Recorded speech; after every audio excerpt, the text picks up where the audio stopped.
made it.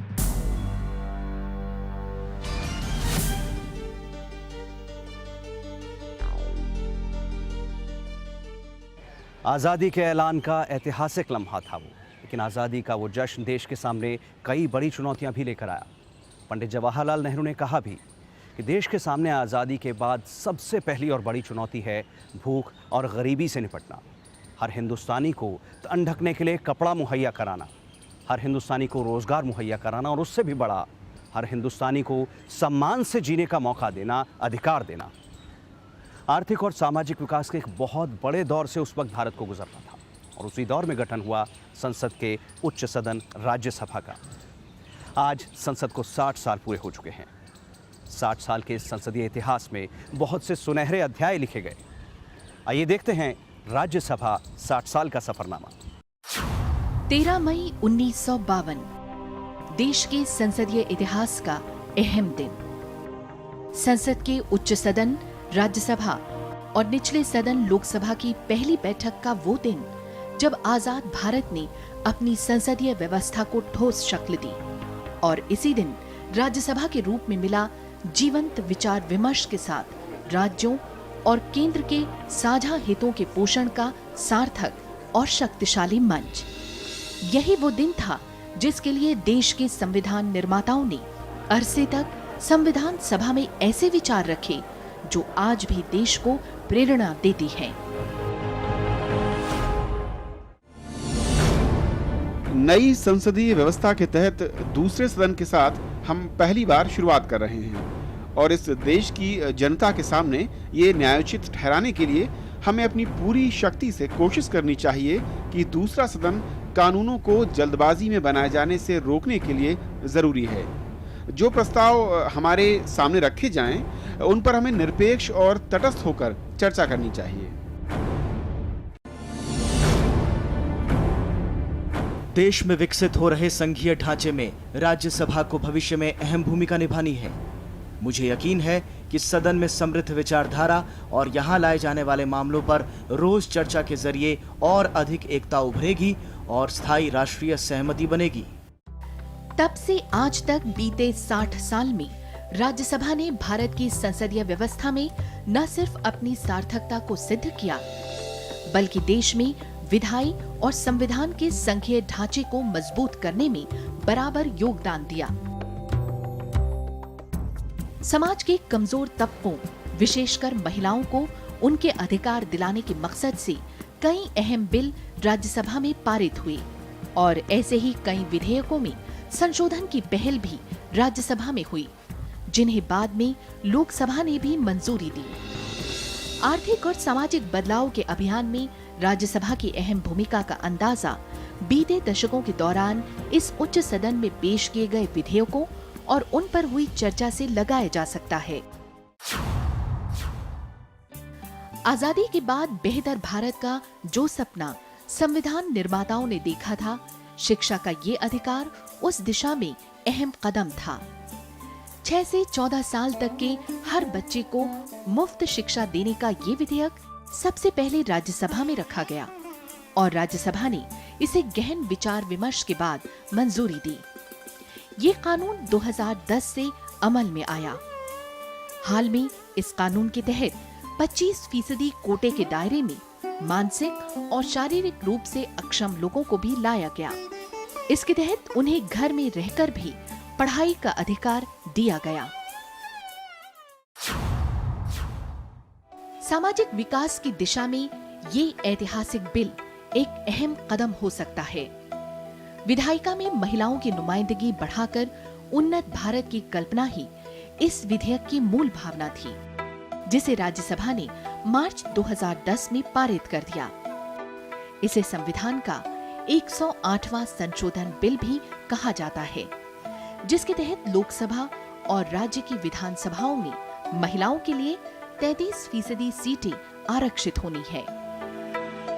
हालांकि इसे अभी लोकसभा में मंजूरी मिलनी बाकी है, मगर राज्यसभा में पारित महिला आरक्षण बिल की अहमियत का अंदाजा इससे भी लगाया जा सकता है कि लोकसभा के पूर्व स्पीकर सोमनाथ चैटर्जी 14वीं लोकसभा की आखिरी बैठक में इसका जिक्र करना नहीं भूले। व्यक्तिगत रूप से मेरे लिए ये बेहद अफसोस का मामला है कि मेरे कार्यकाल में महिला आरक्षण विधेयक पारित नहीं हो सका। मेरे ख्याल से आधी आबादी के सशक्तिकरण के लिए ये बेहद कारगर और ठोस कदम साबित होता। मुझे उम्मीद है कि अगले लोकसभा में इस मुद्दे पर सभी राजनीतिक दल एकजुट होकर एक आम सहमति तक पहुंचेंगे।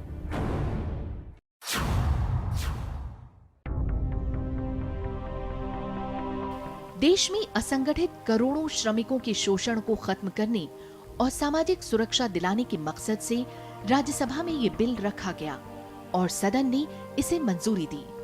इसके तहत कामगारों का स्वास्थ्य बीमा, दुर्घटना बीमा, प्रसूति सुविधा और बुजुर्गों को पेंशन का इंतजाम किया गया है।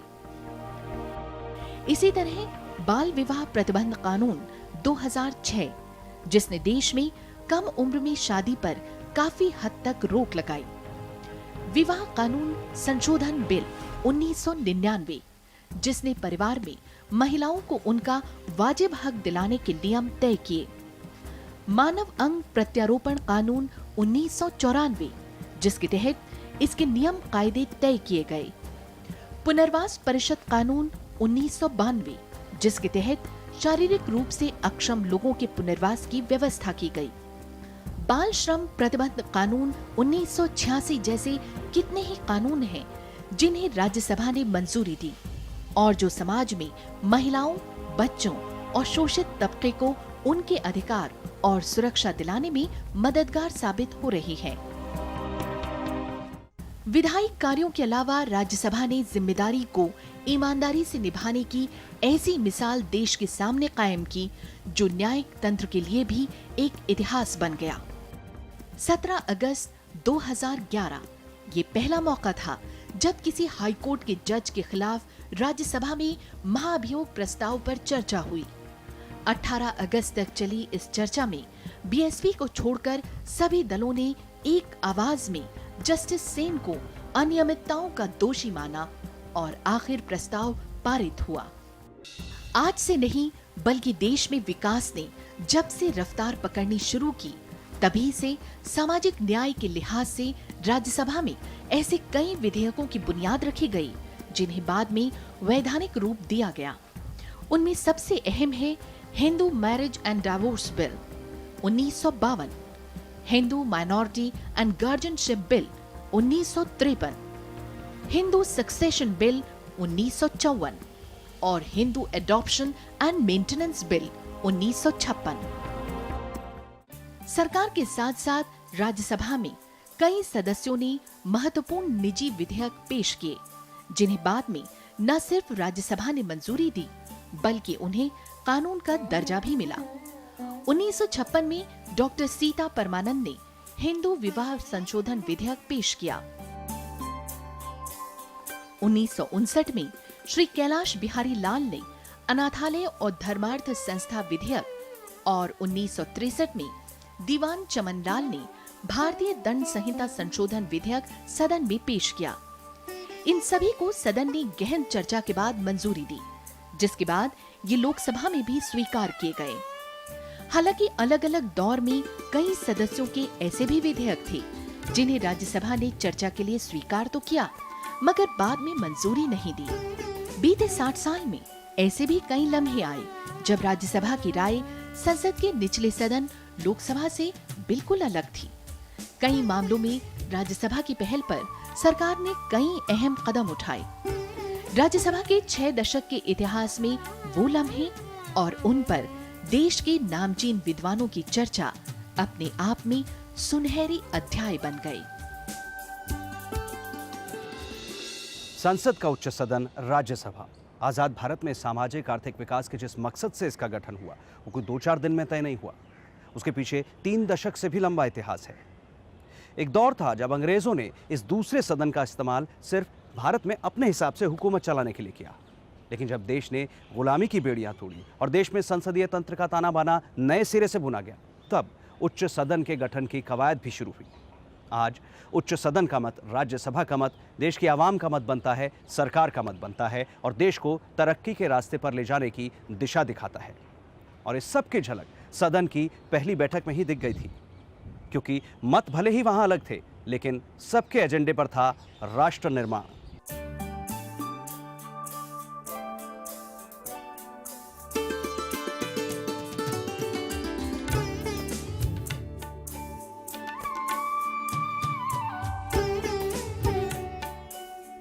देश में संसदीय इतिहास का अहम दिन। संविधान निर्माताओं ने भारत में लोकतांत्रिक व्यवस्था के जिस स्वरूप की कल्पना की थी, 13 मई 1952 को वो साकार हुआ। आजाद भारत में उच्च सदन की पहली बैठक। आसन पर थे सभापति और देश के पहले उपराष्ट्रपति सर्वपल्ली राधाकृष्णन। उस दिन सदन में संसदीय लोकतंत्र का इतिहास रचा जा रहा था। तमाम राज्यों के हितों की नुमाइंदगी करने वाले सदस्य शपथ ले रही थी। भारत अपनी नई संसदीय व्यवस्था की राह पर चल पड़ा था। 16 मई 1952 संसद के दोनों सदनों की पहली संयुक्त बैठक में देश के पहले राष्ट्रपति डॉक्टर राजेंद्र प्रसाद का पहला अभिभाषण। उनका संदेश साफ था। नियति हमें निमंत्रण दे रही है और यह हमारा काम है कि हम उसके निमंत्रण को स्वीकार करें। आपने और मैंने अपने इस देश की सेवा का व्रत लिया है। मेरी प्रार्थना है कि हम अपने व्रत में सत्यनिष्ठ सिद्ध हों और इसे पूरा करने के लिए अपना तन मन धन लगा दें। सभापति चुने जाने के लिए अभिनंदन पर जवाब में डॉक्टर सर्वपल्ली राधाकृष्णन ने भी उच्च सदन की जिम्मेदारी को एक बड़ा इम्तिहान करार दिया। उन्होंने कहा, माना जाता है कि ये सदन सरकार बना नहीं सकता, ये निरर्थक संस्था है, मगर कुछ काम ऐसे हैं जिन्हें ये सदन पूरा कर सकता है। संसद एक विधायी संस्था नहीं बल्कि विचार विमर्श का मंच है। हमारे पास विचारों के जरिए बहुमूल्य सहयोग देने का रास्ता है। ये हमारे काम पर निर्भर करता है कि हम दो सदन की व्यवस्था को कैसे न्यायोचित ठहराते हैं, जो अब हमारे संविधान का अनिवार्य अंग है। लिहाजा ये हमारे लिए एक परीक्षा है। आजादी के फौरन बाद संसद की पहली चिंता देश की दशा और दिशा की थी, जो सदन में हुई पहली चर्चा में भी झलकी। देश दुनिया के संदर्भ और उनके अपने तजुर्बे सदन में उनके बयानों के तर्क बन जाते थे। उच्च सदन के पहले उपसभापति चुने गए एसवी कृष्णमूर्ति राव के 21 मई 1952 को दिए बयान में उस वक्त भी बढ़ती जनसंख्या, पर्यावरण सुरक्षा और खाद्य सुरक्षा जैसे मुद्दे शामिल थे। उन्होंने कहा, जनसंख्या की इस समस्या पर हमें हमला बोलना होगा। भारत सरकार और योजना आयोग से मेरा आग्रह है कि वन रोपण, जंगली जानवरों की सुरक्षा, नदियों के मुहानों और मिट्टी के कटाव को रोकने के लिए निश्चित नीति बनाई जाए। भोजन की समस्या दुनिया भर में है। हमारी बढ़ती जरूरतों के हिसाब से अमेरिका भी हमेशा अनाज नहीं दे सकता, उनकी भी सीमा है। इसलिए हमें हर मोर्चे पर भोजन की समस्या से लड़ना होगा।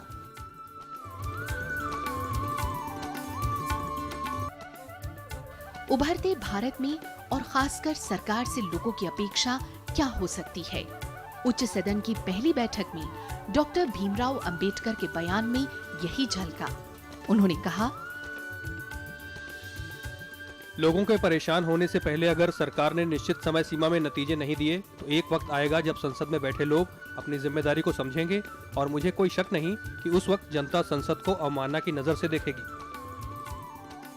राष्ट्रपति के अभिभाषण पर उस वक्त भी देश के पहले प्रधानमंत्री पंडित जवाहरलाल नेहरू ने उच्च सदन में सरकार का रुख स्पष्ट किया। उन्होंने कहा, अभिभाषणों पर अब तक की चर्चा ने कुछ बिंदु पीछे छोड़ दिए हैं। राष्ट्रपति का अभिभाषण निसंदेह देश की जनता के लिए था, मगर ये दूसरे देशों की जनता के लिए भी था और इसीलिए इसके बड़े हिस्से में विदेश नीति और दूसरे मुल्कों से हमारे रिश्तों का जिक्र था। भारत अपना भविष्य खुद ही बनाएगा और हमारी मर्जी के बिना कोई भी दखलंदाजी नहीं कर सकता। रेलवे में साधारण श्रेणी के कोच में यात्रियों की भीड़ आज भी एक बड़ी समस्या है। 31 मई 1952 को उच्च सदन में रेल बजट पर चर्चा के दौरान रेल मंत्री लाल बहादुर शास्त्री ने इस पर सदस्यों को आश्वासन दिलाया था। उन्होंने कहा, तीसरी श्रेणी के डिब्बों में भीड़ ऐसी समस्या है जिसके बारे में हम सब जानते हैं। इस बात से इनकार नहीं किया जा सकता कि जंग के बाद से अब तक हालात में कुछ सुधार जरूर हुआ है, मगर मैं जानता हूं कि हालात संतोषजनक नहीं हैं। इससे निपटने के लिए विशेष प्रयास किए जाएंगे। भविष्य के भारत को लेकर कुछ सदस्यों ने दूरदर्शिता की मिसाल भी कायम की। मध्य प्रदेश से उच्च सदन की सदस्य डॉक्टर सीता परमानंद ने उस वक्त में ही बच्चों के बेहतर स्वास्थ्य और शिक्षा में सुनहरे भारत का सपना देखा। 28 मई 1952 को आम बजट पर चर्चा के दौरान उन्होंने कहा, स्कूलों में मिड डे मील योजना की जरूरत है, क्योंकि बच्चों को पोषक आहार दिए बिना ना तो शिक्षा के क्षेत्र में और ना ही शारीरिक रूप से बेहतर प्रदर्शन की उम्मीद की जानी चाहिए। मेरा तजर्बा कहता है कि सरकार का इस पर ज्यादा खर्च नहीं होगा। जो वहन कर सकते हैं वो ऐसी मदद नहीं लेंगे। आजादी के 5 साल बाद भी भारत में शरणार्थियों के पुनर्वास की समस्या बनी हुई थी। मई 1952 में उच्च सदन की पहली बैठक में भारत के सामने मोबाइल खड़े जाने कितने मुद्दों पर गंभीर चर्चा हुई। पहली ही बैठक में उच्च सदन ने अपने ही तजुर्बों से कई बदलावों की शुरुआत भी की। सभापति ने पहली बार 27 मई को कार्यवाही में पहला आधा घंटा सदस्यों को सवाल पूछने की इजाजत दी। 28 मई को फिर ये सिलसिला जारी रहा, मगर पहले सत्र के बाद उच्च सदन का दूसरा सत्र जब 14 जुलाई 1952 से शुरू हुआ, उस वक्त नियमों में संशोधन करके हर सोमवार से गुरुवार तक की कार्यवाही का पहला 1 घंटा प्रश्नकाल के लिए रख दिया गया। ये नियम 21 जुलाई से लागू किया गया और 10 साल तक यही व्यवस्था चलने के बाद इसमें शुक्रवार का दिन भी जोड़ दिया गया। वक्त के साथ संसद के इस उच्च सदन की प्रक्रिया और नियमों में काफी बदलाव आते गए। सबसे बड़ा बदलाव था सदन के नाम में। काउंसिल ऑफ स्टेट्स के नाम से शुरू हुए सदन का नाम 2 साल बाद 23 अगस्त 1954 को बदलकर राज्यसभा रखा गया। ठीक इसी तरह का बदलाव हाउस ऑफ पीपल में भी हुआ। 14 मई 1954 को लोकसभा में स्पीकर जीवी मावलंकर ने सदन के नए नाम लोकसभा का ऐलान किया।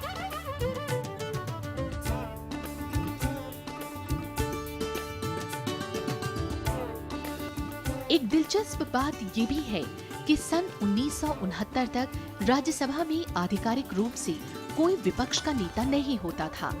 विपक्ष ने जिस दल के सबसे ज्यादा सदस्य हों, उसी के सदस्य को विपक्ष का नेता मानने की परंपरा थी। मगर फिर 1977 में एक अधिनियम के तहत राज्यसभा में बाकायदा ये पद बनाया गया। संसदीय प्रणाली में बदलावों की कवायद का सबसे बड़ा मकसद यही है। भारत की संसदीय व्यवस्था में 2 सदनों की इस प्रणाली को और असरदार बनाना और देश के सामाजिक आर्थिक विकास के रास्ते में आने वाली तमाम बाधाओं को दूर करते जाना। राज्यसभा 60 साल का सफरनामा। आज जिस राज्यसभा को हम देखते हैं, उसके गठन को लेकर सहमति बनाना कोई आसान काम नहीं था। जब जब संविधान सभा में इसके गठन पर चर्चा हुई, तब तब असहमति की आवाज़ें भी उठी, मगर उनके वाजिब तर्क भी दिए गए। यूँ भी सबसे बड़ा तर्क तो जनहित और सच्चाई ही हो सकता है, और वही सब वहाँ भी हुआ। 1952 में जिस सदन के गठन की शुरुआत को हमने देखा, उससे पहले संविधान निर्माताओं ने एक अरसे तक इस पर गहन चर्चा की। ब्रिटिश हुकूमत में तो इसकी तस्वीर और इसका मकसद ही कुछ और था। आइए आपको कुछ वक्त और पीछे लिए चलें, आपको दिखाएं कैसे हमारी इस राज्यसभा का स्वरूप निखरता चला गया। भारत में उच्च सदन के गठन की नींव सन 1919 में संवैधानिक सुधारों पर अंग्रेज विद्वानों मॉन्टेग चैम्सफोर्ड की रिपोर्ट के साथ ही रख दी गई। ब्रिटिश हुकूमत ने भारत सरकार अधिनियम 1919 के तहत काउंसिल ऑफ स्टेट्स का गठन किया। इस परिषद में उस वक्त 60 सदस्य थे। भारत के गवर्नर जनरल की ओर से नियुक्त राष्ट्रपति इस परिषद के सभापति होते थे, मगर ये परिषद अंग्रेजों की साजिश का हिस्सा थी। भारत की निर्वाचित केंद्रीय विधानसभा के कई फैसलों को अंग्रेजों की इस राज्य परिषद ने आगे नहीं बढ़ने दिया। ब्रिटिश हुकूमत की मंशा का अंदाजा इस बात से ही लगाया जा सकता है कि महिलाओं को इस परिषद में न तो उम्मीदवार बनने का अधिकार था और न ही वोट डालने का।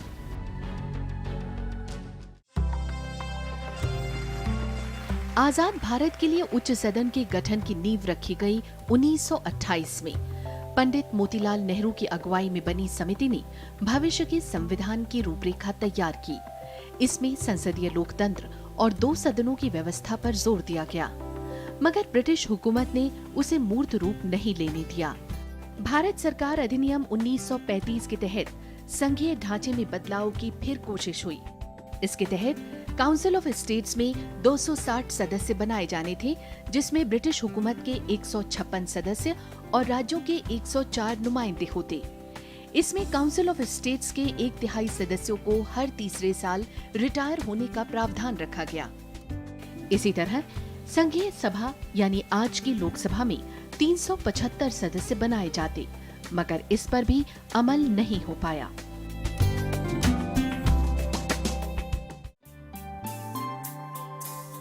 संसदीय व्यवस्था में दूसरे सदन के सवाल पर पंडित जवाहरलाल नेहरू की अगुवाई में फिर से संघीय संविधान समिति बनाई गई।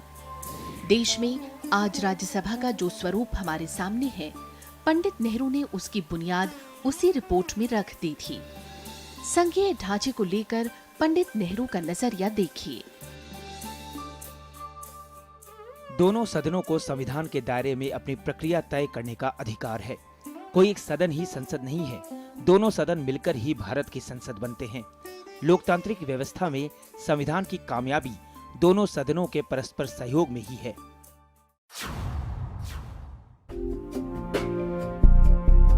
चंद दिनों में देश आजाद होने वाला था और संविधान सभा में देश के संघीय ढांचे पर चर्चा हो रही थी। उस दिन पंडित नेहरू की रिपोर्ट सदन में रखी गई। रिपोर्ट में प्रस्ताव था उच्च सदन का नाम राज्य परिषद और निचले सदन का नाम हाउस ऑफ पीपल्स रखने का। दोनों सदनों को मिलाकर नेशनल असेंबली यानी राष्ट्रीय सभा कहा जाता, जिसका नाम आज संसद है। नेहरू समिति के अधीन बनी उप समिति के चारों सदस्यों डॉक्टर भीमराव अंबेडकर, श्री गोपालस्वामी अयंगर, श्री के.एम. मुंशी और सरदार के.एम. पणिक्कर ने जो उच्च सदन का खाका खींचा, वही आज की राज्यसभा के सबसे करीब है। जनसंख्या के उनके फार्मूले के मुताबिक राज्य परिषद में 250 सदस्य होते, जिन्हें राज्यों की विधानसभाओं को चुनना था। उसी रिपोर्ट में उपराष्ट्रपति को सभापति बनाए जाने का प्रस्ताव था। धन विधेयक को छोड़कर दोनों सदनों के बराबर अधिकार और गतिरोध की स्थिति में संयुक्त बैठक बुलाए जाने का प्रस्ताव भी तभी रखा गया। इसमें हर 2 साल पर राज्य परिषद के 1/3 सदस्यों के रिटायर होने का प्रावधान भी था।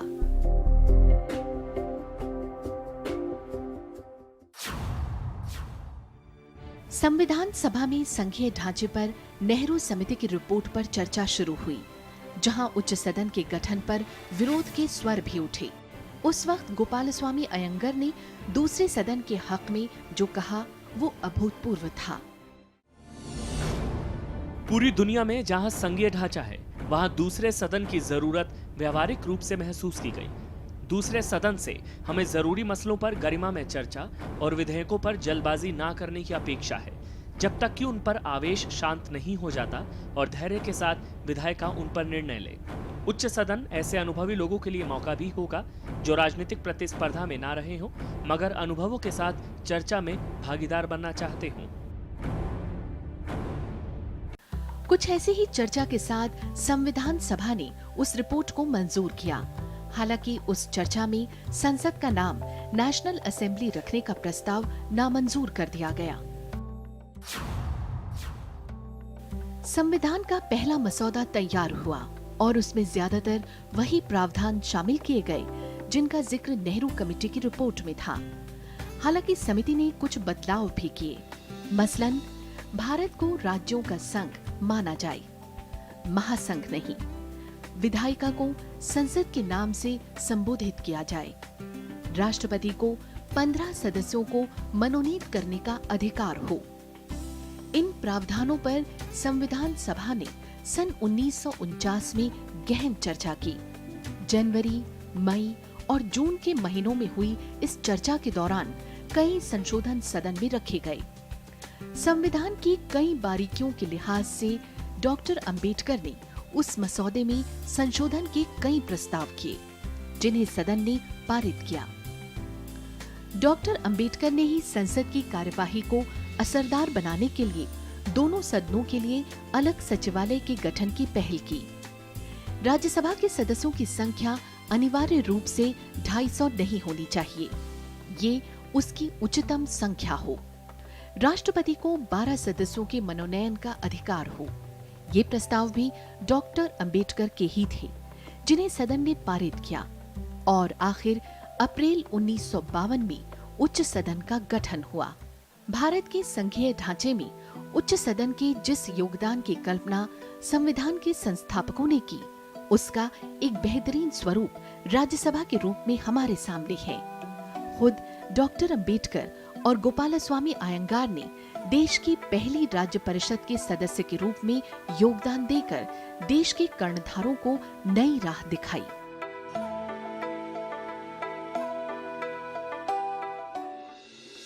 तो कुछ इस तरह बनी हमारी आज की संसद, जिसके दोनों सदन आधुनिक भारत के निर्माण में अपना योगदान दे रहे हैं, देश के नियम कायदे तय कर रहे हैं और देश को तरक्की के रास्ते पर ले जा रहे हैं। लेकिन कोई और भी है जो इन दोनों के साथ कदम से कदम मिलाकर चल रहा है, राष्ट्र निर्माण के मकसद को उतनी ही जिम्मेदारी से निभा रहा है।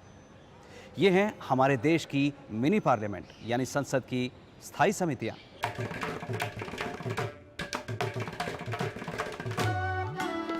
31 मार्च 1993 भारत की संसदीय व्यवस्था का एक और अहम पड़ाव। संसद में विभागों के संबंधित स्थायी समितियों की शुरुआत हुई।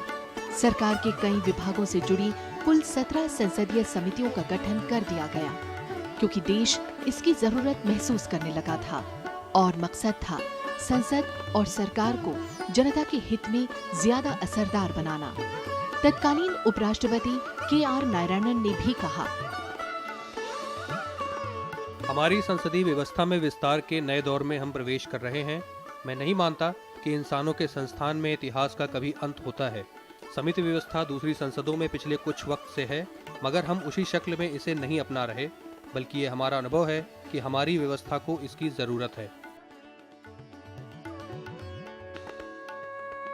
आजादी के 4 दशक बाद सरकार और संसद पर बढ़ते कामकाज के बोझ और जिम्मेदारियों के चलते इन समितियों के गठन की जरूरत महसूस की जाने लगी थी।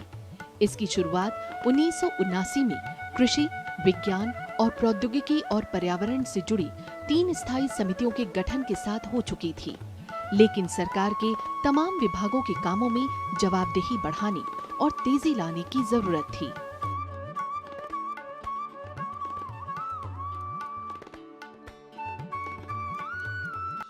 दरअसल संसद की कार्यवाही में सभी अहम मुद्दों या बिलों पर लंबी चर्चा नहीं हो पाती। इस काम को ये स्थायी समितियां आगे बढ़ाती हैं। सत्र हो या ना हो, समितियां बैठकों में उन तमाम मुद्दों, नीति या विधेयकों पर चर्चा करती हैं जो सभापति या लोकसभा अध्यक्ष की तरफ से समिति को भेजे गए हों। विभागों से जुड़ी कमेटियां अपने विभाग के अनुदान मांगों और सालाना रिपोर्ट पर गहराई से विचार भी करती हैं। इसके अलावा सदन में पेश किए गए नीतिगत दस्तावेजों पर रिपोर्ट देना भी समिति के दायरे में है। जनता और संसद के बीच ये समितियां कड़ी का काम करती हैं, क्योंकि अहम मुद्दों पर ये समितियां जनता या उनके नुमाइंदों से सुझाव भी मांगती हैं और जरूरत पड़ने पर पेशेवरों की सलाह भी लेती हैं। वक्त के साथ संसदीय व्यवस्था में कामकाज की जटिलताएं बढ़ती गईं, विभागों की जरूरत और जवाबदेही बढ़ती गई। लिहाजा आज संसद में विभागों से जुड़ी 24 स्थायी समितियां हैं। इनमें से 8 समितियों के अध्यक्ष राज्यसभा के सदस्य होते हैं, जबकि बाकी 16 समितियां लोकसभा के अधीन हैं। अमूमन हर कमेटी में 31 सदस्य हैं, जिनमें 21 लोकसभा से और 10 राज्यसभा से हैं। सदन में राजनीतिक दलों की अनुपात के हिसाब से ही समिति में उनकी नुमाइंदगी होती है। इन समितियों के अलावा राज्यसभा की अपनी 12 स्थायी समितियां भी हैं, जो सिर्फ उच्च सदन से ही जुड़ी हैं। ये समितियां सदन में वक्त और जरूरत के हिसाब से गठित की गई। इनमें सिर्फ राज्यसभा के ही सदस्य शामिल होते हैं। मसलन कार्य मंत्रणा समिति, नियम समिति, विशेषाधिकार समिति, आवास समिति, आचार समिति और सरकारी आश्वासन संबंधी समिति। संसद में कई बार ऐसे मौके आए जब कुछ विशेष मुद्दों पर संसद को दोनों सदनों के सदस्यों को मिलाकर संयुक्त संसदीय समिति गठित करनी पड़ी। जैसे महिलाओं को शक्तियां प्रदान करने संबंधी समिति का गठन पहले 1997 में और फिर हाल में 23 सितंबर 2010 में किया गया। चर्चित टेलीकॉम लाइसेंस और स्पेक्ट्रम और मूल्य निर्धारण संबंधी संयुक्त समिति का गठन भी 11 मार्च 2011 को किया गया। इसके अलावा कुछ अस्थायी समितियां भी होती हैं, जो जरूरत पड़ने पर किसी विशेष काम के लिए बनाई जाती हैं और काम पूरा होने पर खुद ब खुद भंग भी हो जाती है। अहम बात ये भी है कि स्थायी समितियां जो सिफारिश करती हैं, उन पर कितना अमल किया जाए, ये पूरी तरह सरकार तय करती है। मगर परंपरा ये भी है कि अगर समिति के सदस्यों ने सर्वसम्मति से सिफारिशें दी हैं, तो सरकार उन्हें मान लेती है। इसका सबसे बड़ा उदाहरण है सूचना का अधिकार। स्थायी समिति ने इस पर कई अहम सुझाव दिए, जिन्हें सरकार ने कानून में शामिल किया। कुछ एक मामलों पर समिति के सदस्यों में मतभेद होते हैं। ऐसे में समिति की सिफारिशों में उन सदस्यों के ऐतराज भी शामिल किए जाते हैं जो बहुमत की राय से इत्तेफाक नहीं रखते। कुल मिलाकर ये तमाम समितियां और इनके काम करने के नियम और तरीके तय करने का मकसद सिर्फ और सिर्फ एक ही है, सरकार के तमाम फैसलों को जनहित के नजरिए से देखना और संसद को जनता के और करीब ले जाना।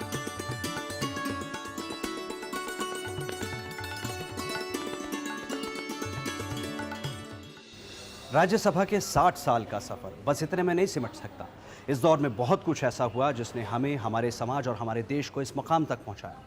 मसलन आज जो नियम कायदे, नियम कानून आप देखते हैं, उन पर संसद के दोनों सदनों में अच्छी खासी बहस हुई होगी, ऐतराज जताए गए होंगे, उन्हें सच्चाई की कसौटी पर परखा गया होगा और तब जाकर हमें इंसाफ का ये कायदा मिला।